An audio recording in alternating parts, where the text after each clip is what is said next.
ॐ सहनाववतु सहनौ भुनक्तु सह वीर्यङ्करवावहै तेजस्विनावधीतमस्तु मा विद्विषावहै। ॐ शान्ति शान्ति शान्तिः। शङ्करं शङ्कराचार्यं केशवं बादरायणं सूत्रभाष्यकृतौ वन्दे भगवन्तौ पुनः पुनः। ईश्वरो गुरुरात्मेति मूर्तिभेदविभागिने व्योमवद्व्याप्तदेहाय दक्षिणामूर्तये नमः। ॐ पार्थाय प्रतिबोधितां भगवता नारायणेन स्वयं व्यासेन ग्रथितां पुराणमुनिना मध्ये महाभारतम् अद्वैतामृतवर्षिणीं भगवतीम् अष्टादशाध्यायिनीम् अम्ब त्वामनुसन्दधामि भगवद्गीते भवद्वेषिणी।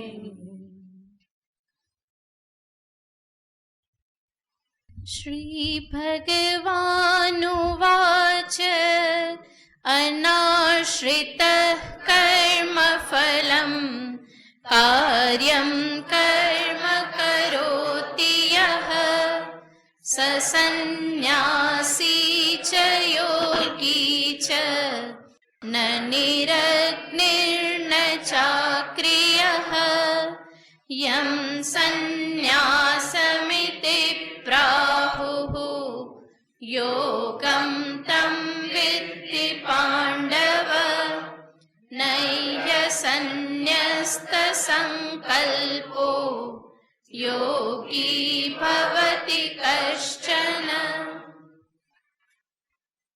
ભગવાન શ્રી કૃષ્ણચંદ્રે બીજા, ત્રીજા, ચોથા અને પાંચમા અધ્યાયમાં અર્જુનને જે પણ જ્ઞાન કર્મ વિશે કહેવાનું હતું ભગવાન કહી ચૂક્યા છે. બીજા અધ્યાયમાં ભગવાને શરૂઆતમાં જ જ્ઞાનની વાત કરી.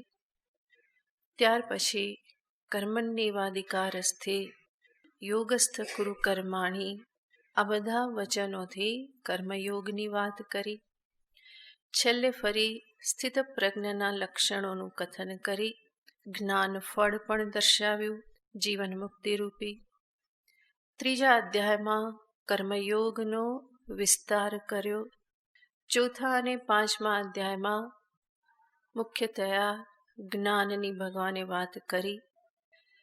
તો આ બધા અધ્યાયોમાં જોઈએ તો ભગવાન જ્ઞાન કર્મની વાત કરી ચૂક્યા છે. એટલું જ નહીં, ભગવાને અનેક વખત કર્મને લઈને અર્જુનને સૂચન પણ કર્યું કે અર્જુન તું કર્મ કર. આવી રીતે જોઈએ તો બધું જ કહેવાનું કહેવાઈ ગયું છે. છતાં પણ અર્જુનના મનમાં જે પ્રશ્ન સતત બની રહે છે જ્ઞાન અને કર્મના સંદર્ભમાં, અને પોતે શું કરે એના સંદર્ભમાં પણ પ્રશ્ન બની રહે છે. આમ તો ભગવાને એમને કર્મના અધિકારી તરીકે દર્શાવેલા જ છે, છતાં પણ અંતરના કોઈ આગ્રહના કારણે અર્જુન એ સ્પષ્ટ રૂપે ગ્રહણ કરી શક્યા નથી. તો પાંચમા અધ્યાય સુધી આપણે જોયું એ પ્રમાણે અર્જુન પ્રશ્ન કરતા રહેશે અને ભગવાનને કહેતા રહેશે યત શ્રેય એકમ સ્યાત, જે એક હોય મારા માટે કલ્યાણકારી એ આપ મને દર્શાવો. પણ અર્જુનને લાગે છે કે ભગવાન એક વાત બતાવતા નથી, હંમેશા બે વિકલ્પ બતાવે છે. 5મા અધ્યાયમાં પણ ભગવાને કહ્યું, યત સાંખ્યે પ્રાપ્યતે સ્થાનમ તદ્યોગૈરપી ગમ્યતે, એકમ સાંખ્યમ ચ યોગમ જ યહ પશ્યતિ સ પશ્યતિ. ભગવાને ત્યાં પણ કર્મ અને જ્ઞાનની વાત કરી. એટલું જ નહીં, ભગવાને કર્મ અને જ્ઞાનને સમાન રૂપે કહ્યા. યત સાંખ્યે પ્રાપ્યતે સ્થાનમ તદ્યોગૈ અપી ગમ્યતે.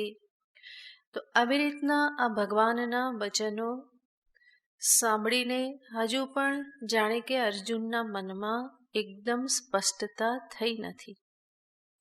છતાં પણ ભગવાનને લાગે છે કે અર્જુન આટલો ઉપદેશ સાંભળ્યા પછી ઘણા જ પરિપક્વ થયેલા છે. હું જે કહું એને સાંભળવા માટે, સમજવા માટે, સ્વીકાર કરવાને માટે હવે મોટે ભાગે અર્જુનનું મન તૈયાર થઈ ચૂકેલું છે.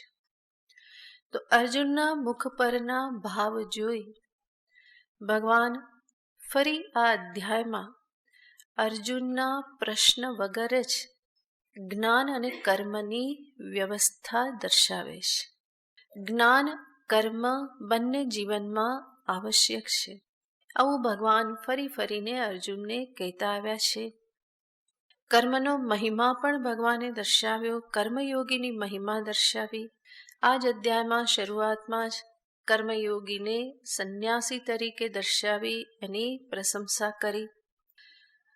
ભગવાન હજુ પણ અર્જુનના મનમાં કોઈ સંશય રહેવા દેવા માગતા નથી, અને એટલા માટે આ 6ઠા અધ્યાયમાં ભગવાન અર્જુનને સ્પષ્ટતયા જ્ઞાન અને કર્મના વિભાગને દર્શાવી દેશે. એવું સ્પષ્ટ રૂપે બતાવી દેશે કે ત્યાર પછી અર્જુનના મનમાં જ્ઞાન કર્મ વિશે કોઈ પ્રશ્ન રહેતા નથી. અને એટલા માટે જ તમે જોશો આગળ અર્જુનના આવા કોઈ પ્રશ્ન નથી. પ્રશ્ન જરૂર પૂછે છે, પણ જ્ઞાન અને કર્મના સંદર્ભમાં કોઈ સંશય રહ્યા નથી, એના સંદર્ભના કોઈ પ્રશ્ન એ પૂછતા નથી. તો એવી સ્પષ્ટતા ભગવાન આ અધ્યાયમાં કરી દેશે. 18મા અધ્યાયમાં જરૂર અર્જુન પ્રશ્ન કરે છે, પણ ત્યાં જે પ્રશ્ન કરે છે એ કર્મ કે જ્ઞાન બેમાંથી શ્રેષ્ઠ શું ને હું શું કરું, આ કરવાનું કહો છો, પેલું કરવાનું કેમ નથી કહેતા, એવું કંઈ નહીં. પણ 18મા અધ્યાયમાં અર્જુન કહેશે કે હું એનું તત્વમિચ્છામી, એનું તત્વ જે છે એને હું જાણવાની ઈચ્છા કરું છું. કર્મયોગ સંન્યાસનું જે તત્વ, એનું જે વાસ્તવિક સ્વરૂપ જે છે એને હું જાણવા ઈચ્છું છું. તો આવી રીતે ગીતાનું અવલોકન કરતા ખ્યાલ આવે છે કે અર્જુનનો આ પ્રશ્ન કર્મ જ્ઞાનના સંદર્ભનું દ્વંદ્વ જે છે એ સમાપ્ત થઈ જાય છે. તો 3જા શ્લોકમાં ભગવાન આ વાતને એકદમ જ સ્પષ્ટ રૂપે ભગવાન દર્શાવી રહેલા છે કે જેથી કરીને અર્જુનને આગળ કંઈ પૂછવા પણ રહે નહીં. 3જો શ્લોક. આરુરુક્ષોર્મુનિર્યોગમ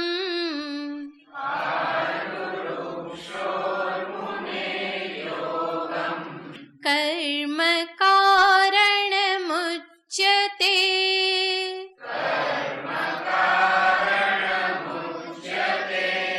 યોગારૂઢસ્ય તસ્યૈવ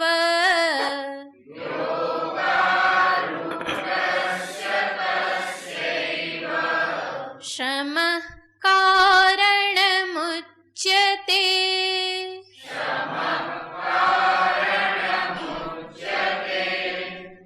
આરુરુક્ષોર્મુનિર્યોગમ કર્મ કારણમુચ્યતે યોગારૂઢસ્ય તસ્યૈવ શમઃ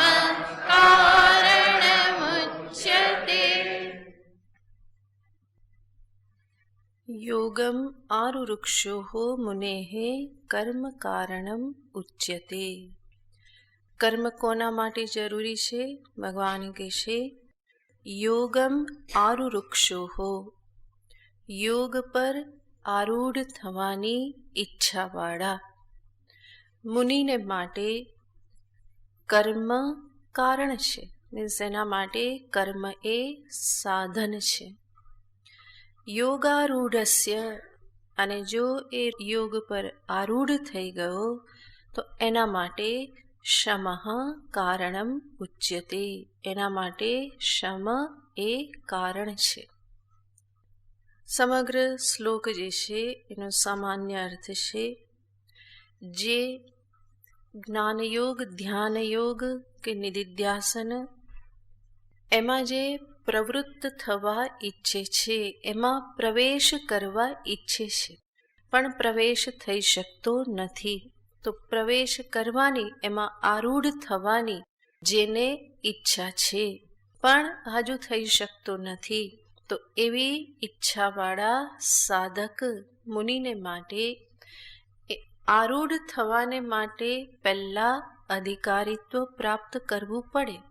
અને એ અધિકારીત્વ મનની યોગ્યતા, ધ્યાન માટેની મનની યોગ્યતા પ્રાપ્ત કરવાને માટે એણે શું કરવું જોઈએ? કે કર્મ કરવા જોઈએ. ઈચ્છા છે પણ આરૂઢ થવાતું નથી, તો એવી વ્યક્તિએ પહેલા તૈયારી કરવાને માટે કર્મનો આશ્રય લેવો જોઈએ. અને જે યોગારૂઢ થઈ ગયો, ધ્યાન યોગમાં જે આરૂઢ થયો, એ ક્ષમતા જેનામાં આવી ગઈ, તો ભગવાન કહેશે શમઃ કારણમ ઉચ્યતે, એના માટે શમ નિવૃત્તિ, કર્મથી ઉપરામતા એ એના માટે શક્ય છે. અને એવી રીતે રહે તો ધ્યાન સાધના પણ સારી રીતે કરી શકે. તો આ શ્લોકનું તાત્પર્ય છે. એક એક શબ્દનો અર્થ જોઈએ તો ભગવાન શબ્દ વાપરે છે મુનેઃ. મુનિ, સાધકને માટે મુનિ શબ્દ વાપરે છે કે જે હજુ તો ધ્યાન પર આરૂઢ પણ નથી થયો પણ આરૂઢ થવાની ઈચ્છા રાખે છે. તો એવા સાધકને, મુમુક્ષુને ભગવાન કહેશે મુનિ. કારણ કે એ કોણ છે? મનનશીલ છે. જે મનન કરે છે, વિચાર કરે છે, જીવનના લક્ષ્યનો વિચાર કરે છે, જે એક સામાન્ય જીવન, જે ગાડરિયો પ્રવાહ ચાલે છે એની સાથે એ જોડાઈને જીવન વ્યતીત કરવા માગતો નથી, પરંતુ પોતાના જીવનને કોઈ ઉચ્ચ લક્ષ્યને માટે એ સમર્પિત કરવા માગે છે. એને ખ્યાલ આવ્યો છે કે જીવન માત્ર ખાવું, પીવું, મોજ મજા કરો એટલા માત્ર જ નથી, પરંતુ માનવ જીવન અતિ દુર્લભ જીવન, કોઈ ઉત્તમ લક્ષ્યને પ્રાપ્ત કરવાને માટે એ મને આપવામાં આવેલું છે. તો એ વિચાર કરે છે જીવન શું છે, શેના માટે છે, મારે જીવનમાં શું કરવાનું છે. આ બધા વિચારના પરિપાકે જ એ પોતાના જીવનના લક્ષ્ય પ્રત્યે જાગૃત થયેલો છે. અને એ જાગૃત થયો, વિચાર કર્યો, જાગૃત થયો એટલા માટે એના અંતરમાં આ શુભ ઈચ્છા ઉત્પન્ન થઈ. કઈ શુભ ઈચ્છા? આરુરુક્ષોઃ, યાને આરૂઢ થવાની ઈચ્છા. જેવી રીતે મુમુક્ષુ, તો એ કોણ છે? મોક્ષની ઈચ્છાવાળો. જિજ્ઞાસુ, જ્ઞાનની ઈચ્છાવાળો. એવી જ રીતે ચિકીર્ષુ, કરવાની ઈચ્છાવાળો. આરુરુક્ષુ, યાને આરૂઢ થવાની ઈચ્છાવાળો. જેને સમજાયું છે કે જીવનનું પ્રયોજન પરમાત્મા પ્રાપ્તિ છે, મોક્ષ છે, અને એ મોક્ષ જ્ઞાન થકી પ્રાપ્ત થાય છે. જ્ઞાનના સાધન શ્રવણ, મનન, નિધિધ્યાસન છે. આ બધું જેણે સાંભળેલું છે, એના પર વિચાર કરેલો છે અને જીવનના લક્ષ્યને સ્પષ્ટ કર્યું છે. તો ઈચ્છા છે કે હું જ્ઞાન યોગમાં, નિધિધ્યાસનમાં, ધ્યાનમાં હું આરૂઢ થઉં, જેથી કરીને જ્ઞાન નિષ્ઠા પ્રાપ્ત કરી અને હું મોક્ષને પ્રાપ્ત કરું. તો આવી રીતે આરૂઢ થવાની ઈચ્છાવાળો એને કહેવાય આરુરુક્ષુ. અને આરુરુક્ષો હો, આરુરુક્ષુને માટે. તો જે આત્મસંયમ રૂપી યોગ પર, ધ્યાન યોગમાં જે આરૂઢ થવાની ઈચ્છા રાખે છે એવા સાધકને માટે કર્મ કારણમ ઉચ્યતે. ઈચ્છા તો છે, પરંતુ ઈચ્છા કરવા માત્રથી બધું થઈ જતું નથી. તો જે ઈચ્છા છે અંતરમાં, એ ઈચ્છાને પૂર્ણ કરવાને માટે હજુ અધિકારીત્વ, યોગ્યતા પ્રાપ્ત થયેલી નથી. તો એ યોગ્યતા પ્રાપ્તિને અર્થે એ જાણે કે સર્વપ્રથમ મારે શું કરવાનું છે, મારા મનને ધ્યાનને અર્થે તૈયાર કરવાનું છે. તો એવા યોગ પર આરૂઢ થવાની ઈચ્છાવાળા મુમુક્ષુને માટે કર્મ કારણમ ઉચ્યતે. એના માટે કર્મ જે છે એ કારણ છે. કારણ છે અને યોગારૂઢ થવાની યોગ્યતા પ્રદાન કરનાર છે. તો ધ્યાન યોગમાં આરૂઢ થવું ઈચ્છા માત્રથી આરૂઢ થઈ જવાતું નથી, પણ એના માટેની તૈયારી કરવી પડે. અને એ તૈયારી મનની સ્થિરતા, મનની એકાગ્રતા, મનની શુદ્ધતા, આ બધું કર્મયોગથી પ્રાપ્ત થાય છે. માટે ભગવાન અર્જુનને કહેશે કર્મ કારણમ ઉચ્યતે. આના માટે કર્મ એ કારણ છે. ભગવાન અર્જુનને હવે એવું કંઈ કહેવાના નથી કે તું આ કર કે તે કર, પણ ભગવાન એ રીતે ઉપદેશ આપે છે કે અર્જુન સ્વયં સમજી જાય કે મારે શું કરવાનું છે. ધ્યાન, જ્ઞાન આ બધામાં આરૂઢ થવું છે, તો એના માટે એક તૈયારી જોઈએ. તો અર્જુન પોતાની અવસ્થાને સમજી જાય અને એના મનમાં કોઈ પ્રશ્ન ના રહે, એવી રીતે ભગવાન ઉપદેશ આપે છે. અર્જુનને કહેતા નથી કે તું આ કર કે તે કર, પણ અર્જુન સ્વયં જ સમજી જાય એવી રીતે ભગવાન ઉપદેશ આપે છે. તો ભગવાને કહ્યું કે જે આરુરુક્ષુ છે એના માટે કર્મયોગ કરવો એ એના કલ્યાણમાં છે, એ જ એના માટે સાધન છે. હંમેશા રોગને અનુરૂપ દવા હોય, જેવો રોગ એવો એને અનુરૂપ ઔષધિ હોય.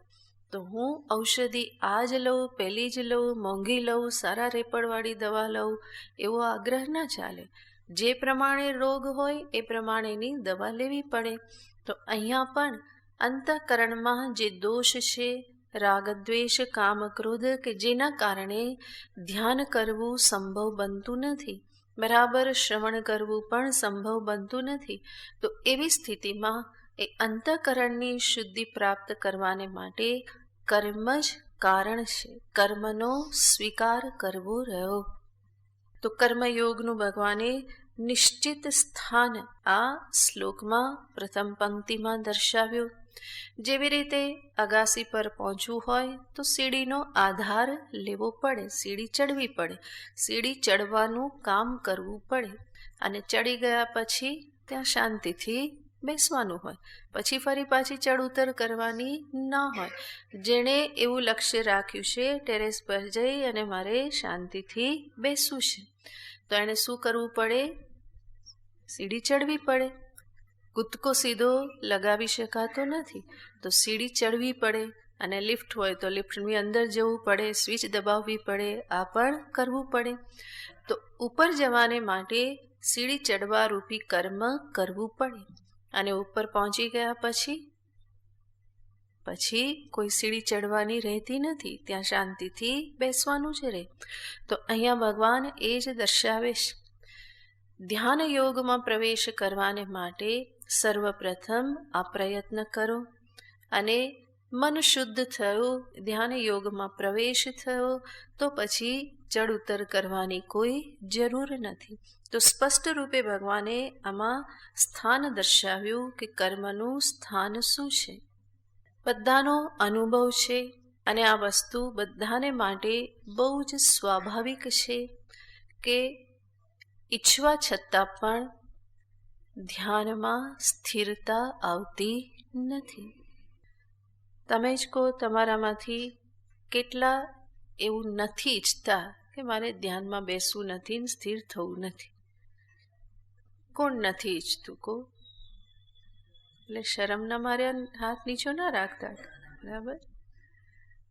પણ જ્યારે તમે આટલું શ્રવણ કરો છો નિયમિત, જ્ઞાન વિશે, જ્ઞાન નિષ્ઠા વિશે, ધ્યાન વિશે, નિધિધ્યાસન વિશે, તો અંતરમાં ઈચ્છા ઉત્પન્ન થાય છે કે નહીં? ઈચ્છા ઉત્પન્ન થાય જ છે. દરેકમાં આ ઈચ્છા છે, પણ સંભવ બને છે દરેકને માટે? દરેકને માટે સંભવ બનતું નથી. મહેનત કરે, અડધો કલાક ધ્યાન કરવું છે, પણ 5 મિનિટમાં ચક્કા છૂટી જાય છે. એમ લાગે કે 5 મિનિટ તો જાણે 2 કલાક થઈ ગયા. તો ઈચ્છા માત્રથી સિદ્ધ થવાતું નથી. ઈચ્છાને પૂર્ણ કરવાને માટે પહેલાં તો મહેનત કરવી પડે, એ યોગ્યતા પ્રાપ્ત કરવી પડે. તો જે પણ ધ્યાન યોગમાં આરૂઢ ન થવા માટેના અંતઃકરણના જે દોષ છે, જે પ્રતિબંધ છે, એના પર પહેલાં ધ્યાન આપવું રહ્યું. નહીં તો એ બધું આરૂઢ થવા દેતું નથી. અંતરના આવેશો, રાગ, દ્વેષ, કામ, ક્રોધ, લોભ, મોહ, આ બધો પરિવાર છે. એકબીજાને ખેંચી લાવે, બીજું ત્રીજાને ખેંચી લાવે, ત્રીજું ચોથાને ખેંચી લાવે. રાગ દ્વેષ જ કામ ક્રોધમાં પરિણમે, નહીં તો કામ ક્રોધ આગળ જતા રાગ દ્વેષમાં પરિણમે છે. એ જ ફરી લોભમાં પરિણમે, ઈર્ષ્યામાં પરિણમે, અભિમાનમાં પરિણમે. તો આ બધું એક સાથે જોડાયેલું છે.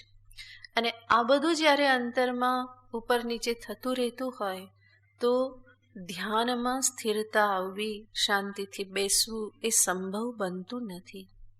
ધ્યાનને માટે એક એવું વૈરાગ્યપૂર્ણ અંતઃકરણ જોઈએ કે જે આ સર્વ દ્વંદ્વથી ઉપર ઉઠેલું છે.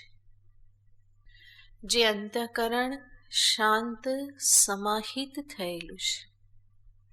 અંતઃકરણની શુદ્ધિ એટલે બીજું કંઈ જ નથી, પણ આ જે કંઈ પણ પ્રતિબંધો જે છે એ પ્રતિબંધો શાંત થવા, જેના પરિણામે મન શાંત સમાહિત રહેશે.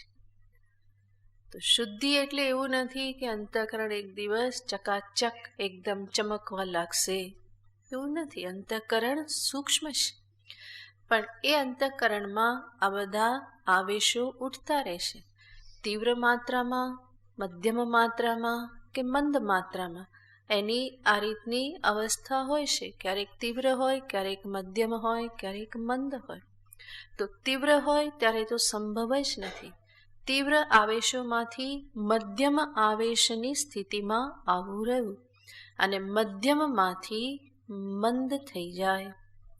તો મંદ જે છે એને જ સાપેક્ષ શુદ્ધિ કહેવામાં આવે છે, કે જેમાં શ્રવણ મનન કરવા સંભવ છે અને ધીમે ધીમે એ મંદ પણ મંદતર થતા જાય છે અને અંતે જ્ઞાનથી એ સંપૂર્ણ નિવૃત્ત થાય છે. વીતરાગ ભય ક્રોધાઃ મન્મયા મામુપાશ્રિતાઃ. ભગવાન કહે છે રાગ, ક્રોધ, ભય જેના નિવૃત્ત થયા છે. તો સાધનાની આ આખી એક પ્રોસેસ છે જેમાંથી સાધકે પસાર થવું જ રહ્યું. અહીંયા કોઈ કૂદકો ક્યાંય મારી શકાતો નથી. એટલા માટે ધ્યાનને અર્થે ખાસ આવું પરિપક્વ મન જોઈએ. જે પરિપક્વ મન એવું સમાહિત થયેલું છે કે જે બાહ્ય પરિસ્થિતિઓથી વિશેષ પ્રભાવિત થતું નથી. રાગ દ્વેષાદિ તો એક વસ્તુ છે, બાહ્ય પરિસ્થિતિથી પ્રભાવિત થઈ જવું એ બીજી વસ્તુ છે. અને ત્રીજું, અનેક વખત મન સાવ નિરર્થક ફરિયાદો કરતું રહેતું હોય છે. જગત માટે, ઈશ્વર માટે, આજુબાજુની વ્યક્તિઓ માટે, પરિવેશ માટે, સ્વજનો માટે, સહાયકો માટે અંદરથી ફરિયાદો ઉઠતી રહેતી હોય છે. અને આ ફરિયાદો પણ મનને સ્થિર થવા દેતી નથી. એટલા માટે આપણે બીજી રીતે પણ જોતા હોઈએ છીએ કે મન શુદ્ધ થયું એનો અર્થ શું? ફરિયાદો ઓછી થઈ, ફરિયાદોથી મુક્ત થયું. સાધકે સમજવું રહ્યું જગતનું સ્વરૂપ આ પ્રમાણે છે, એની ગતિએ જ ચાલે છે. જગતના લોકો પણ જે રીતના છે એવા જ છે. મારા સુધરવાથી જગતના લોકો સુધરી ના જાય. મારી જોવાની દ્રષ્ટિ મારે બદલી નાખવાની છે, એ મારો સુધારો છે. અને મારી દ્રષ્ટિ બદલાય તો જગતને જોવાની દ્રષ્ટિ પણ બદલાય અને ફરિયાદો ઓછી થાય. બીજાને સુધારીને મારે ફરિયાદો ઓછી કરવાનો માર્ગ લેવાનો હોય તો એનો ક્યારેય અંત આવવાનો નથી. મારા કહેવાથી કોઈ સુધરતું નથી, આ હંમેશા યાદ રાખવું. કોઈના કહેવાથી, મારા કહેવાથી કોઈ સુધરતું નથી. સુધારો વ્યક્તિ પોતે નિશ્ચય કરે તો થાય. ગમે એટલો ઉપદેશ સંભળાવો પણ વ્યક્તિના પોતાનામાં જો ઈચ્છા ન જાગે કે હું સુધરવા ઈચ્છું છું તો એ સુધરી શકવાનો નથી.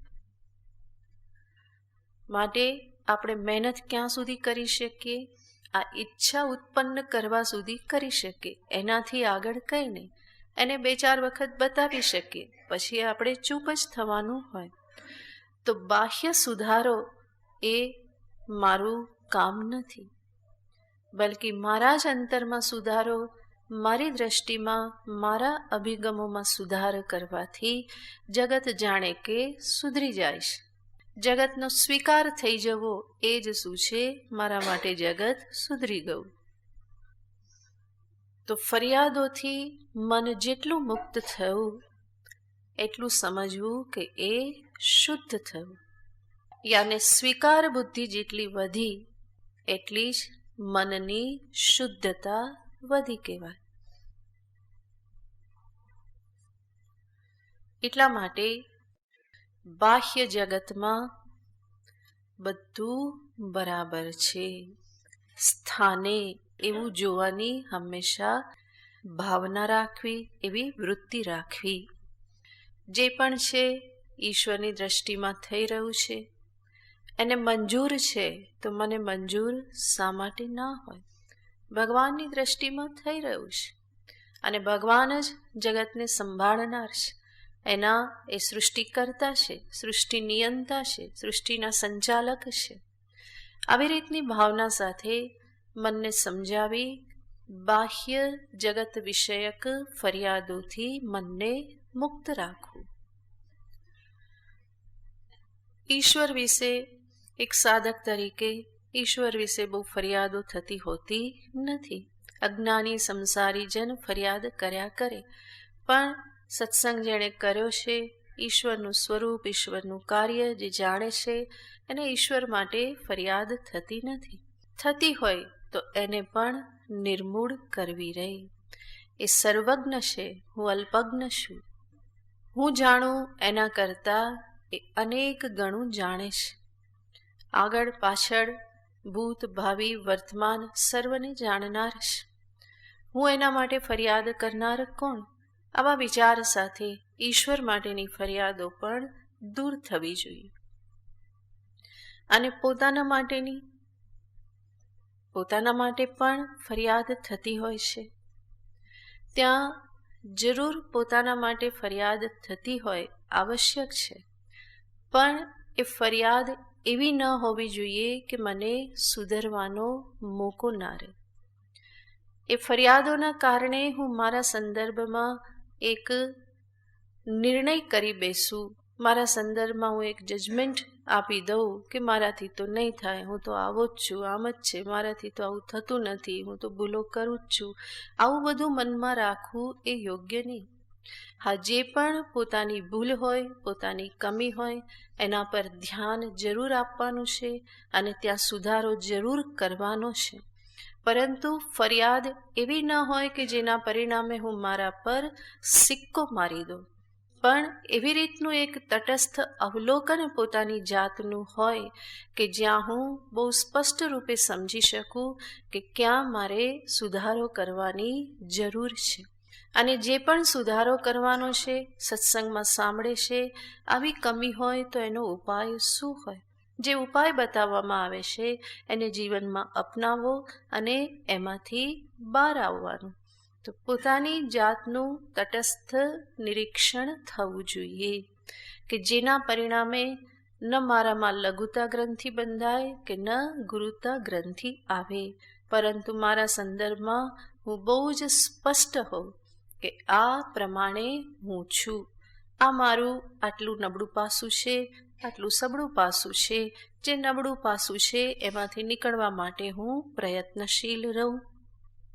તો આ રીતે પોતાના માટેની, જગત માટેની, ઈશ્વર માટેની ફરિયાદોથી, જગત માટેની અને સ્થૂળ જગતની, જગતના લોકો જે છે, મારી આજુબાજુ જે લોકો જે છે, એ જગત લોક જે છે એના વિશેની ફરિયાદોથી હું મુક્ત રહું. તો એવું મન, ફરિયાદોથી મુક્ત થયેલું મન શાંત રહેશે અને એવા શાંત મનથી ધ્યાન કરવું, નિધિધ્યાસન કરવું એ બધું સંભવ બને છે. રોજબરોજના વ્યવહારમાં પણ ઘણા બધા દ્વંદ્વની પ્રાપ્તિ થતી રહેતી હોય છે. ત્યાં પણ એ વ્યવહારમાં પણ મનને સંભાળી લેવાનું. કંઈક પ્રસંગ બન્યા, અપમાન થયું, ક્યાંક તિરસ્કાર થયો, ક્યાંક બહુ માન મળ્યું, તો આ બધું પણ મનને ઉપર નીચે કરવા માટેના નિમિત્ત છે. તો એ સર્વમાં મનને સંભાળતા શીખવું જોઈએ.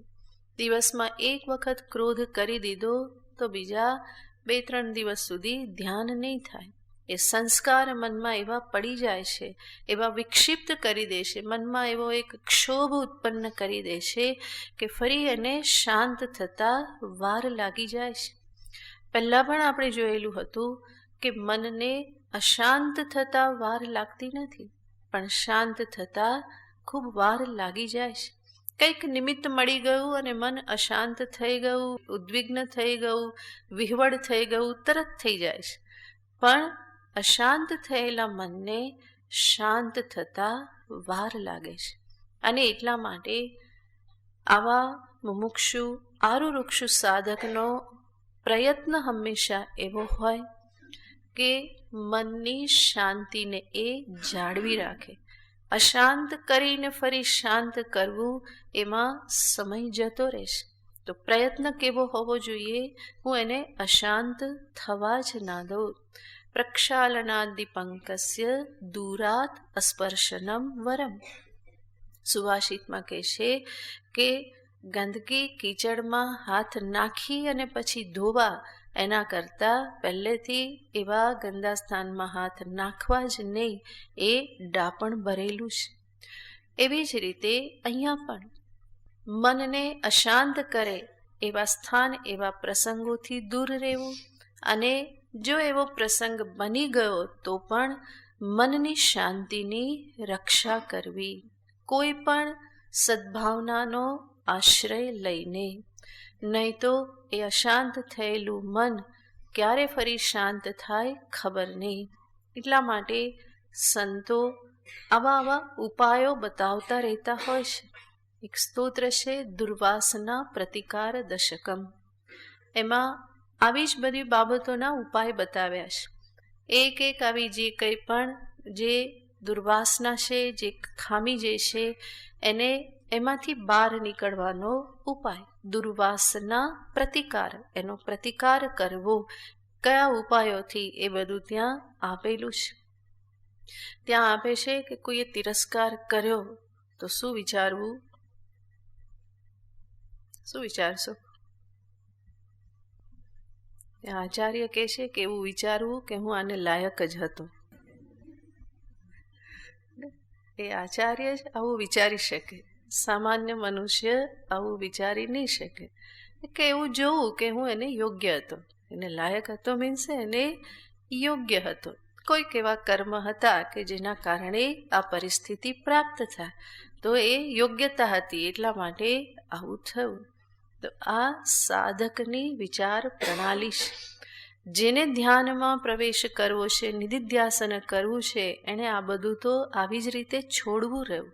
ત્યાં પછી એ વિચાર કરે કે ના ના, સ્વમાન તો હોવું જોઈએ ને, સ્વાભિમાન તો જળવાવું જોઈએ ને. એમ કોઈ આપણને ચિત્રા જેવા સમજે કે એવું થોડું ચાલે. વાત સાચી, વ્યવહારમાં આ બધું જોઈએ. વ્યવહારમાં સ્વમાન જાળવો, બધું જ જાળવો, ડિગ્નિટી જાળવો, એ હોવું જોઈએ. પણ જ્યારે તમે નીકળ્યા જ છો હવે કેવળ એક પરમાત્મા પ્રાપ્તિ માટે, મોક્ષની પ્રાપ્તિને માટે, તો એની સામે તો આ બધું બહુ ગૌણ છે. એવી રીતે વિચાર કરીને એ જ ક્ષણે મનમાંથી કાઢી નાખવાનું. તિરસ્કાર કર્યો, શું વિચાર કરવાનું? હા, હું એને યોગ્ય હતો એટલે આવું થયું, ચલો આગળ વધો. તો એ ત્યાં ને ત્યાં પૂરું થઈ જાય. નહીં તો એને પકડીને બેસીએ તો પછી એ લંગર ચાલ્યા કરે 2-4 કલાક સુધી, અને ધ્યાનનો સમય આવે ત્યાં તો એવું પાકી ગયું હોય કે ધ્યાન શેનું થાય? એનું જ ધ્યાન થાય કે હવે શું કરું, કેવી રીતે કરું, આવું અપમાન કર્યું ને આમ તે ચાલતું હશે, આટલું બધું કેવી રીતે સહન કરું, સંભળાવવું જ રહ્યું. આ શું થયું? આવું નિધિધ્યાસન થાય. હે, ધ્યાન કરવું હોય, નિધિધ્યાસન કરવું હોય, કેવલ પરમાત્મા પ્રાપ્તિ જ જોઈતી હોય, તો આખું જગત બધું જ એક બાજુ મૂકવું પડે. બધું જ એક બાજુ, અને કેવલ મારું લક્ષ્ય, એના માટેની સાધના એ બીજી બાજુ. આના સિવાય ધ્યાનમાં સ્થિતિ બનતી નથી. જગતની કોઈ પણ એક વસ્તુને, ચીજને, પ્રસંગને, વ્યક્તિને જો જરા પણ વધારે મહત્વ આપ્યું તો સમજો કે ધ્યાનથી ગયા. મહત્વ એક લક્ષ્યને જ આપવાનું છે, બીજું બધું જ ગૌણ બની રહે. અને આ જ વૈરાગ્ય છે. વૈરાગ્યેણ ચ ગૃહ્યતે. ભગવાન કહે છે વૈરાગ્યથી જ મન નિયંત્રણમાં આવે છે. તો એ સમયે તો મનને આવું રાખવું જ રહ્યું. અને આવું મન કેવી રીતે પ્રાપ્ત થાય છે? ભગવાન કહે છે કર્મયોગથી, નિષ્કામ કર્મથી. સેવા કરો, ઈશ્વર સમર્પણ ભાવથી પોતાના કર્મ કરો. અને આવો સમર્પણ ભાવ જે છે એ જ મારામાં સ્વીકાર બુદ્ધિ લાવે છે. હરિ કરશે તે મમ હિતનું, એ મારા હિતમાં જ છે. ઈશ્વરાર્પણ ભાવથી થયેલા કર્મમાં ફળ માટેનો દુરાગ્રહ રહેતો નથી. ફલાસંગ રહિત કર્મ એ જ કર્મયોગ છે. તો ત્યાં હઠાગ્રહ, જીદ, આસક્તિ, દુરાગ્રહ, અભિમાન આમાંનું કંઈ સ્પર્શ કરતું નથી. મેં મારું કર્તવ્ય નિભાવ્યું, હવે આગળ હરિ જે કરે તે. આ કર્મયોગનું સ્વરૂપ છે. હું નિમિત્ત માત્ર છું, પ્રભુએ મારી પાસે કરાવ્યું. આવા વિચારથી અભિમાન મનમાં આવતું નથી. તો આ બધાથી રક્ષા થાય છે કર્મયોગના કારણે, જેનાથી ધીમે ધીમે ધીમે ધીમે મન શાંત, સમાહિત, શુદ્ધ, પ્રસન્ન થાય છે. માટે ભગવાન કહે છે કર્મ કારણ ઉચ્યતે. શેના માટે? આરુરુક્ષો મુનેહે યોગમ આરુરુક્ષો. યોગ પર આરૂઢ થવાની ઈચ્છાવાળા આવા મનનશીલ, વિચારશીલ એવા મુમુક્ષુ સાધકને માટે કર્મ એ કારણ છે, યાને કર્મ એ ઉપાય છે. તો આરુરુક્ષો મુનેહે કર્મ કારણમ ઉચ્યતે. યોગારૂઢસ્ય તસ્યૈવ, જેનું મન શાંત થયું, સમાહિત થયું, ધ્યાન નિધિધ્યાસનમાં પ્રવેશ થવા લાગ્યો, તો એના માટે શમઃ કારણમ ઉચ્યતે, કર્મથી નિવૃત્તિ, ઉપરામતા એના માટે કારણ છે. સંન્યાસ એના માટે કારણ છે. તો ભગવાન સ્પષ્ટ વિભાગ આ પ્રમાણે દર્શાવી દેશે. ક્યાં સુધી કર્મનું ક્ષેત્ર છે અને ક્યાંથી જ્ઞાનનું કાર્ય પ્રારંભ થાય છે, બંનેને ભગવાન દર્શાવી દેશે. અહીંયા જે ભગવાને કહ્યું આરુરુક્ષો મુનેર યોગમ, આ જ બાબતને યોગશાસ્ત્રના આધારે જોઈએ તો ખૂબ સુંદર નિરૂપણ થાય છે. યોગ દર્શનના આધારે અર્થઘટન કરીએ તો 3 શબ્દ આપણે સમજીએ. અહીંયા ભગવાને કહેલું છે આરુરુક્ષુ. એક વ્યક્તિ છે આરુરુક્ષુ, જેની આરૂઢ થવાની ઈચ્છા છે. બીજી વ્યક્તિ છે આરોહી, જેણે આરોહણ કરવાનું પ્રારંભ કર્યું છે. અને ત્રીજી છે આરૂઢ, જે આરૂઢ થઈ ચૂક્યો. અહીંયા ભગવાન વાત કરે છે આરુરુક્ષુની. આ આરુરુક્ષુ જે છે એને જ યોગ દર્શનમાં ક્રિયાયોગી કહે છે. ક્રિયાયોગી જે આરોહી છે, યાને જે આરોહણ કરી રહ્યો છે ધીરે ધીરે, એને કહેવામાં આવે છે યુંજાન યોગી. પહેલો છે ક્રિયાયોગી, બીજો છે યુંજાન યોગી, અને ત્રીજા જે આરૂઢ થઈ ગયો, તો એને કહેવામાં આવે છે યુક્ત યોગી. યુક્ત યોગી.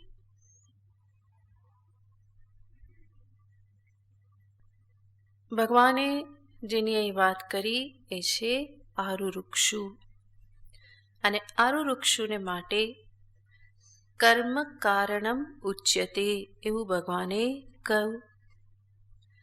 યોગ દર્શનમાં પણ જે ક્રિયાયોગી છે એવા ક્રિયાયોગીને માટે પણ ભગવાન જે કહેશે કર્મ કારણમ ઉચ્યતે, તો ક્રિયાયોગીને માટે પણ ક્રિયાયોગ જે છે એ કારણ છે. અને ક્રિયાયોગ કોને કહેવાય? તો એના માટે ત્યાં કહેવામાં આવ્યું છે તપ, સ્વાધ્યાય, ઈશ્વર પ્રણિધાનાની ક્રિયાયોગ. ક્રિયાયોગમાં 3 સાધન દર્શાવ્યા: તપ, સ્વાધ્યાય અને ઈશ્વર પ્રણિધાન. ન તપસ્વીનો યોગ સિદ્ધ્યતિ કહેવામાં આવે છે. જે અતપસ્વી છે, તપ નથી કરતો, એનો યોગ સિદ્ધ થતો નથી. તો આરુરુક્ષુ જે છે એના માટે આ ક્રિયાયોગ જે છે એને કારણ કહેવામાં આવેલ છે.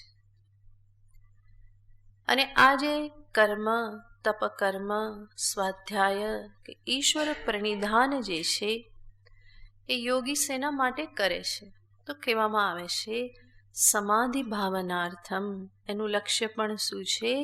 સમાધિ. અને સમાધિ આને આરૂઢ થઈ જવું, તત્વમાં દ્રષ્ટા સ્વરૂપમાં આરૂઢ થઈ જવું એ એનું લક્ષ્ય છે. તો એની ભાવના સાથે એ આ કર્મ કરે છે.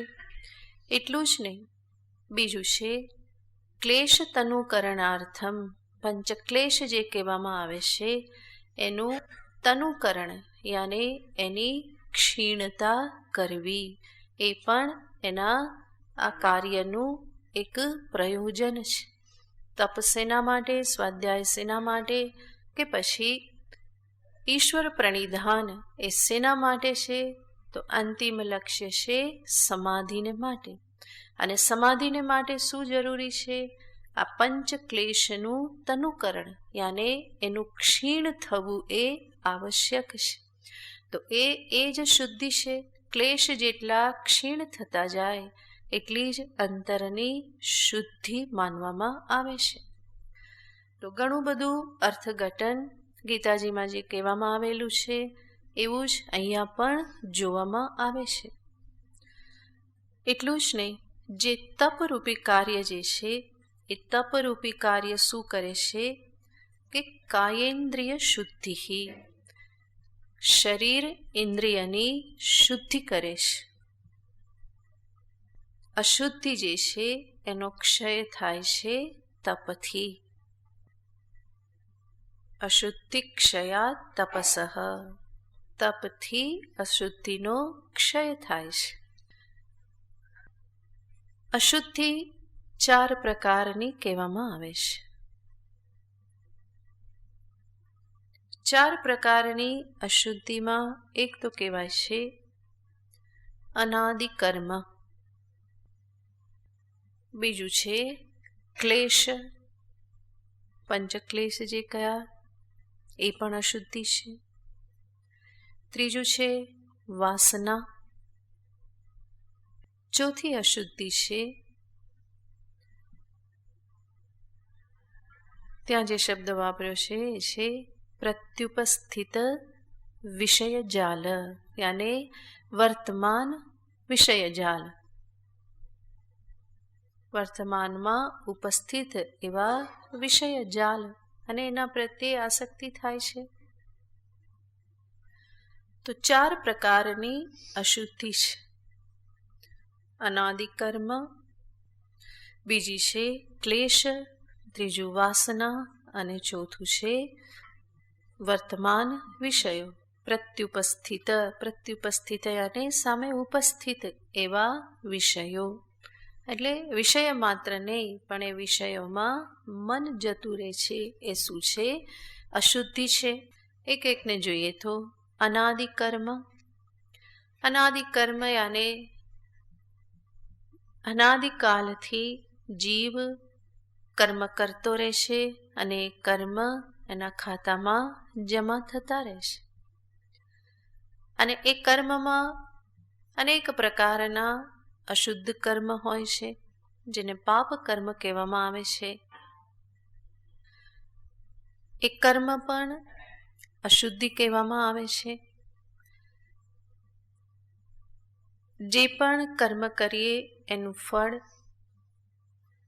પાપ પુણ્ય છે અને પાપ અને પુણ્ય જીવનમાં દુઃખ અને સુખ રૂપે પ્રાપ્ત થાય છે.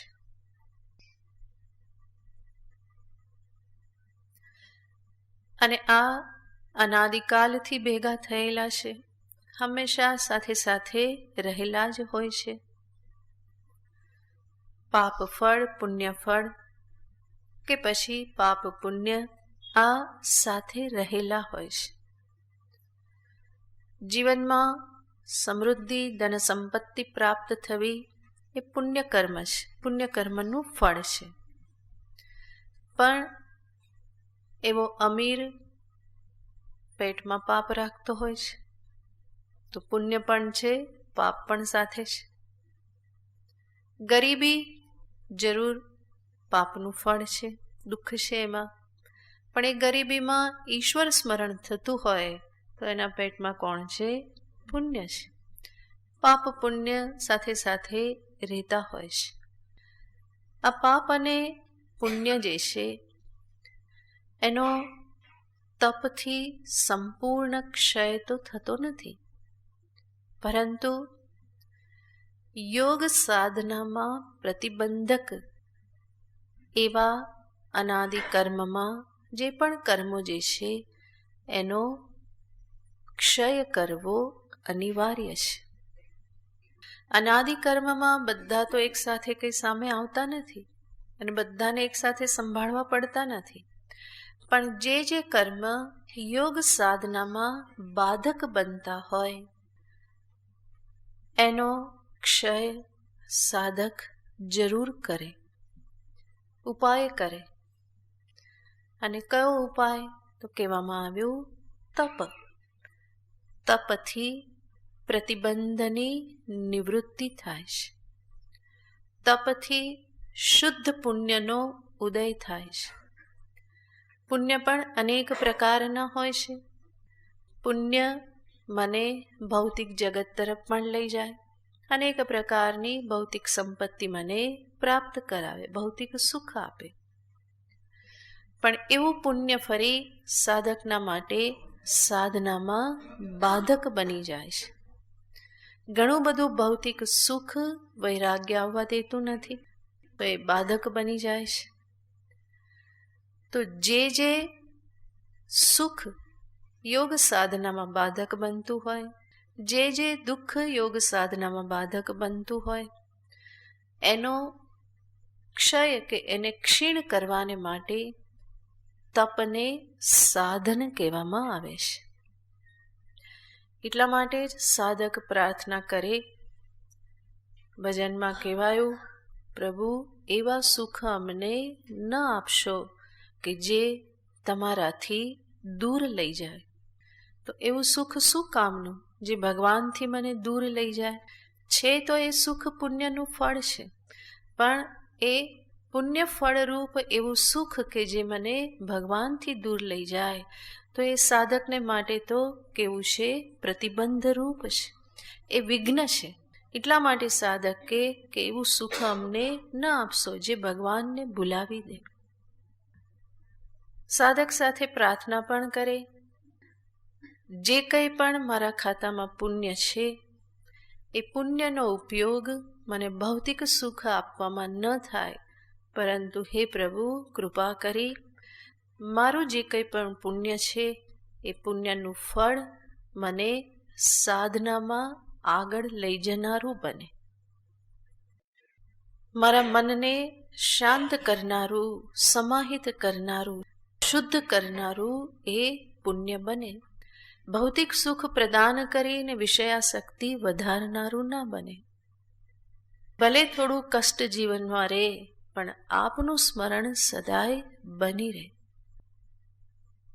તો આવી રીતે યોગ સાધના, આધ્યાત્મિક સાધના જે પણ કહો, એમાં જે પ્રતિબંધ બનતા રહેતા હોય એવા પાપ પુણ્યનો ક્ષય તપથી થાય છે. તપથી શુદ્ધ પુણ્યનો ઉદય થાય છે. એટલું જ નહીં, કષ્ટ સહન કરવાની એક આદત પડી જવાથી ભૌતિક સુખની લાલસા અંતરમાં રહેતી નથી. માટે ભૌતિક સુખ પ્રાપ્ત થઈ શકે એવું હોય તો પણ એના તરફ મન જતું નથી. શેના કારણે? તપ જીવનમાં થયેલું હોય, કષ્ટ સહન કરવાનો અભ્યાસ થયેલો હોય તો આ રીતે આ કર્મની શુદ્ધિ. બીજી અશુદ્ધિ છે ક્લેશ.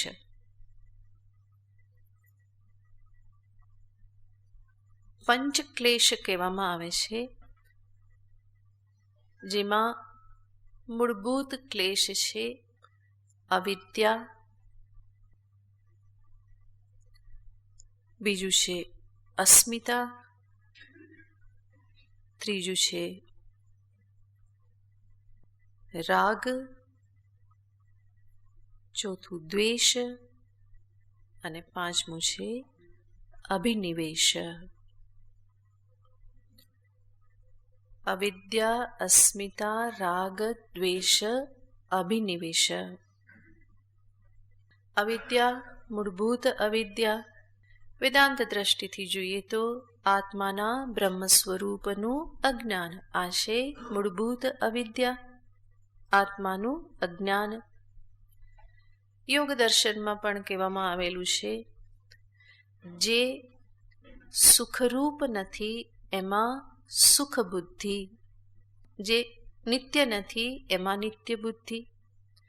તો આવી રીતે જ્યાં સુખ નથી, જ્યાં નિત્યતા નથી, ત્યાં સુખ જોવું, ત્યાં નિત્યતા જોવું, અનિત્યમાં નિત્ય જોવું, અસુખમાં સુખને જોવું, આવી રીતની જે દ્રષ્ટિ જે છે એ શું છે? અવિદ્યા છે. તો આ સર્વપ્રથમ ક્લેશ છે, મૂળભૂત ક્લેશ છે કે જેના પરિણામે મનુષ્ય નિરંતર દુઃખને, કષ્ટને પ્રાપ્ત કરતો રહે છે. બીજું કહેવાય છે અસ્મિતા. અસ્મિતાનો અર્થ થાય છે મિથ્યાભિમાન. સીધા સાદા શબ્દમાં કહીએ તો પોતાને જે કંઈ પણ ધન, જન, સ્વજન, પદ, પ્રતિષ્ઠા, સત્તા, પરિવાર, પ્રતિષ્ઠા, આ જે કંઈ પણ પ્રાપ્ત થયેલું છે એને લઈને અભિમાન કરવું, એને કહેવાય અસ્મિતા. પછીના બે તો સ્પષ્ટ જ છે, રાગ અને દ્વેષ. પાંચમો ક્લેશ કહેવાય છે અભિનિવેશ. અભિનિવેશ યાને હઠાગ્રહ, દુરાગ્રહ, અભિમાન. તો આ પંચ ક્લેશ કહેવામાં આવે છે. અને પંચ ક્લેશ એ અશુદ્ધિ છે, જેમાં મૂળભૂત અશુદ્ધિ અવિદ્યા છે. અસ્મિતા, રાગ, દ્વેષ આ અશુદ્ધિ પહેલું મૂળ છે. અવિદ્યા પણ અશુદ્ધિ જ છે, પણ એ મૂળ છે. અસ્મિતા, રાગ, દ્વેષ એ ફરી અશુદ્ધિ છે, અને અભિનિવેશ જે છે એ એનું ફળ છે. અસ્મિતા, રાગ, દ્વેષ આના કારણે જ અભિનિવેશ, અભિમાન થાય છે. તો આ પંચ ક્લેશ છે. એને ક્લેશ એટલા માટે કહેલા છે કે એનાથી જીવ દુઃખી થતો રહે છે. એ જ સંસાર છે, સંસાર દુઃખ છે. તો આ રીતે એને પણ અશુદ્ધિ કહેવામાં આવેલ છે. ત્રીજી અશુદ્ધિ છે વાસના. અનેક પ્રકારની વાસના અંતરમાં રહેલી હોય છે. યોગ દર્શનમાં એ વાસનાને 4 પ્રકારે દર્શાવવામાં આવેલી છે. પ્રસુપ્ત વાસના, તનુ વાસના, વિચ્છિન્ન વાસના અને ઉદાર વાસના. પહેલી છે પ્રસુપ્ત. પ્રસુપ્ત વાસના બાળકમાં હોય. બાળક છે ત્યાં સુધી એ પ્રગટ થતી નથી, તો એ પ્રસુપ્ત છે, સુપ્ત અવસ્થામાં છે. આગળ જતા એ પ્રગટ થશે. આગળ કહેશે તનુ. તનુ યાને ક્ષીણ થયેલી. એ કોનામાં હોય? સાધકમાં હોય. વિચ્છિન્ન વાસના. વાસનાનો એક પ્રવાહ ચાલતો હોય છે સંસ્કારને કારણે. તો એ તનુ થાય છે સાધકમાં, એની સાધનાના પરિણામે.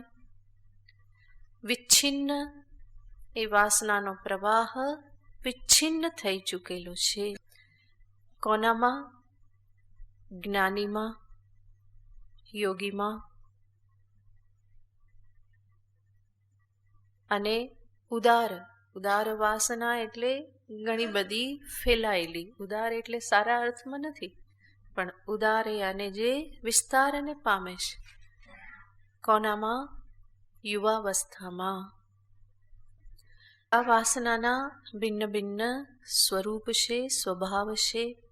પ્રસુપ્ત તનુ વિચ્છિન્નોદારાણામ આ વાસના કહેવામાં આવી. ચોથો પ્રતિબંધ છે પ્રત્યુપસ્થિત વિષય જાલ. જે વર્તમાનમાં ઉપસ્થિત એવી આ અશુદ્ધિ છે.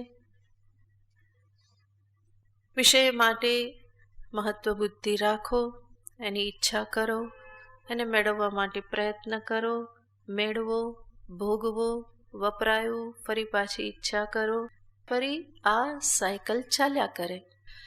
તો વર્તમાન વિષય જાલ, જે વિષય સામે દેખાય છે તો એનામાં મહત્વ બુદ્ધિ બની જાય છે, આસક્તિ બની જાય છે, અને પરિણામે એને પ્રાપ્ત કરવાની ઈચ્છા, એને મેળવવા માટે ફરી પાછો કર્મનો પ્રવાહ, મેળવો ફરી ભોગવો, ભોગવો તો એના સંસ્કાર. તો આ રીતે આ વિષય માટેની જે આ એક આસક્તિ જે છે એ પણ બહુ જ મોટો પ્રતિબંધ છે, અશુદ્ધિ છે, જેને પંચદશીમાં પણ કહેવામાં આવેલ છે. વર્તમાન પ્રતિબંધ શું છે તો કે આ વિષયાસક્તિ. પ્રથમ પ્રતિબંધ ત્યાં દર્શાવવામાં આવેલો છે, જે મનને શાંત થવા દેતો નથી. કંઈ ને કંઈ વિષય વિચાર, વિષય પ્રાપ્તિના વિચાર, એમાં શોભના બુદ્ધિ, સુષ્ઠુત્વની બુદ્ધિ આ મનમાં ચાલતી રહેતી હોય છે, અને એના પરિણામે ફરી મન અશુદ્ધ બને છે, અસ્થિર બને છે. તો એ પણ અશુદ્ધિ પ્રતિબંધ બની જાય છે. આ બધી જે અશુદ્ધિ જે છે એને દૂર કરવાને માટે, એને ક્ષીણ કરવાને માટે તપરૂપી ઉપાય બતાવવામાં આવે છે. અવિદ્યા નિવૃત્તિ કરવાને માટે પણ જે બુદ્ધિ મન જોઈએ એ શુદ્ધ હોવા જોઈએ, અને એ શુદ્ધિ આ તપથી થાય છે. અસ્મિતા, રાગ, દ્વેષ આ બધાની શુદ્ધિ પણ તપથી થાય છે. જીવનમાં જે સ્વૈચ્છિક એવું કષ્ટ અપનાવવામાં આવે એને કહેવામાં આવે છે તપ. સ્વૈચ્છિક કષ્ટ ધારણ કરવા માટે જે તૈયારી જે છે એ કરવામાં જે આવે એને શું કહેવાય? તપ. જે તપ કરવાથી આગળ જોઈએ એમ કહ્યું, કાયેન્દ્રિયાણામ શુદ્ધિ. યોગ દર્શન કહે છે શરીર ઇન્દ્રિયોની શુદ્ધિ, અને એની શુદ્ધિથી મનની શુદ્ધિ. આ રીતે આ લિંક છે. તો જે પણ જીવનમાં લક્ષ્ય ધારણ કરેલું છે એની પ્રાપ્તિને માટે થોડા કષ્ટ સહન કરવાની ટેવ પાડવી જોઈએ. એનાથી રાગદ્વેષ ક્ષીણ થાય છે, અભિમાન ક્ષીણ થાય છે. એ બધી બાબતો જીવનમાં ધીરે ધીરે ગૌણ બનતી જાય છે. એટલા માટે જ સાધુને ભિક્ષાટન કરવાનું કહેવામાં આવે. ભિક્ષાટન કરે, ઘરે ઘરે જઈ અને એ ભિક્ષા માગે, એમાં કેટલા પ્રકારના અનુભવ એને થતા રહે, અને બધા અનુભવ પ્રત્યે એ કેવો રહેવાનો પ્રયત્ન કરે? ઉદાસીન રહેવાનો પ્રયત્ન કરે. કોઈએ ભિક્ષા બહુ સારી રીતે આપી અને ખવડાવી તો એ વાલો થઈ ગયો, અને કોઈએ અપમાન કર્યું ને કાઢી મૂક્યા કે જાઓ જાઓ આગળ, તો કાઢી મૂક્યા તો એના માટે કોઈ દ્વેષ નથી રાખતો. જે બહુ પ્રેમથી ખવડાવે એના પ્રત્યે આસક્તિ નથી રાખતો, બીજે દિવસે ફરી એ જ ઘરે જઈને ઊભો રહેતો નથી. કંઈ તો નક્કી જ છે, કેવી રીતે આપે છે, પ્રેમથી ખવડાવે છે, એવું મનમાં રાખતો નથી. તો એ સાધુનું જીવન છે. ભિક્ષાટન કરે, આ બધા અનુભવોથી એના રાગ દ્વેષ જે કંઈ પણ રહ્યા હોય એ કેવા થઈ જાય છે? ક્ષીણ થઈ જાય છે. અભિમાન ક્ષીણ થઈ જાય છે, કારણ કે અનેક વખત અપમાન, તિરસ્કાર, અનાદરનો એ અનુભવ કરે છે. તો આ બધા અનુભવોથી ઘણી બધી શુદ્ધિ પ્રાપ્ત થાય છે. ઘણા બધા અનુભવો મને ઉદાસીન રહેતા શીખવાડે છે. તો એ પણ એક પ્રકારનું તપ છે. ઘણા બધા પ્રકારના તપ છે કે જેમાં મુખ્ય વસ્તુ છે શરીર ઇન્દ્રિય આદિમાં ક્યાંક કષ્ટનો અનુભવ થાય. તો એવું સ્વૈચ્છિક અપનાવેલું કષ્ટ જે છે એને તપ કહેવામાં આવે છે. યોગ દર્શનનું જે તપ છે વેદાંતમાં એને તિતિક્ષા કહેવામાં આવેલ છે. તો તપ, તિતિક્ષા આ બંને સમાન છે. વિષયો ઉપસ્થિત હોય, પોતાની ઇન્દ્રિયોને રોકવી, ઈચ્છાઓને ખાડવી આ પણ એક પ્રકારનું તપ છે. તો સર્વત્ર તપનો પ્રયોગ છે. જ્યારે તપની વાત કરવામાં આવે તો એક વસ્તુ હંમેશા યાદ રાખવી કે તપ કે આ જે કષ્ટ જે છે એ કેવું હોવું જોઈએ? ચિત્તમાં પ્રસન્નતા પ્રસાદ પ્રદાન કરનારું હોવું જોઈએ. કોઈ પણ તપથી ચિત્તમાં પ્રસન્નતા થવી જોઈએ.